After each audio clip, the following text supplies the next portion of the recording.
Hello everyone, আসসালামু আলাইকুম। Welcome back to my channel hour ordinary days.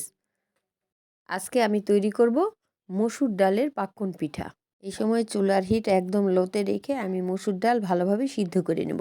এখানে 1 cup মসুর ডাল নিয়েছি। মসুর ডাল ভালোভাবে সিদ্ধ হওয়ার পরে এর মধ্যে সামান্য পরিমাণে হলুদ দিয়েছি এবং সামান্য পরিমাণে লবণ দিয়েছি। এখানে আমি মসুর ডাল ভালোভাবে ধুয়ে সিদ্ধ করে নিয়েছি। তারপরে একটা ডাল ঘুটনি দিয়ে ঘেঁটে নিয়েছি। তার মধ্যে বলক উঠে গেছে। তার মধ্যে আমি চালের গুঁড়া দিয়েছি। চালের গুঁড়া দিয়ে আমি ভালোভাবে সিদ্ধ করে নিলাম। সব কিছু ভালোভাবে সিদ্ধ হওয়ার পর একটা ঢাকনা দিয়ে ঢেকে 3 থেকে 4 মিনিটের জন্য রেখে দেবো। আমরা মুগ পাক্কন পিঠাও তৈরি করতে পারি, মসুর ডালের পাক্কন পিঠাও তৈরি করতে পারি। আজকে আমি মসুর ডালের পাক্কন পিঠা তৈরি করব। আটা ঠান্ডা হওয়ার পরে এর মধ্যে আমি একটা ডিম দিয়ে ভালোভাবে মেখে নিয়েছি। এর মধ্যে অল্প পরিমাণে তেল দিয়েছি। তেল দিয়ে ভালোভাবে মেখে আমি একটা শক্ত ডো তৈরি করে নিয়েছি। এখন আমি একটা মোটা রুটি তৈরি করেছি।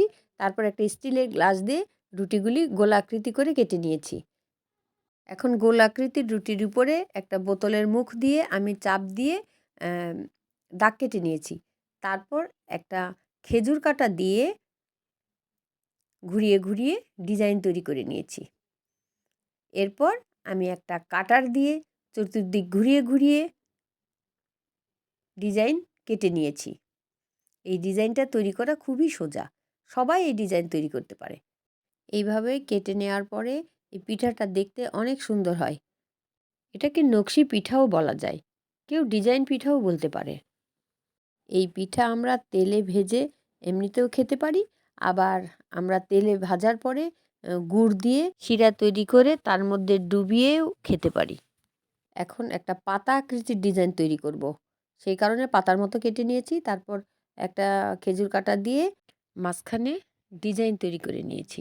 তারপর চতুর্দিক কাটার দিয়ে কেটে নিয়েছি। এবার আরও একটা পিঠার ডিজাইন করে নিব। এই পিঠার মাঝখানে বোতলের কর্ক দিয়ে দাগ টেনে নিয়েছি।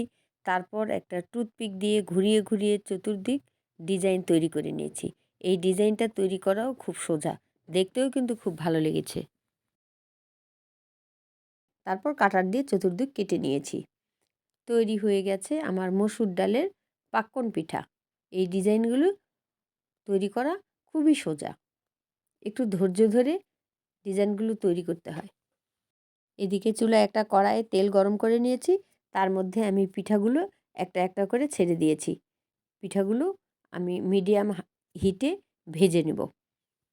তাড়াহুড়ো করা যাবে না, তাহলে পোড়া লেগে যাবে। মিডিয়াম হিটে ভাজলে পিঠাগুলো শক্ত হবে। আস্তে আস্তে ভেজে এটা ব্রাউন কালার করে নেব।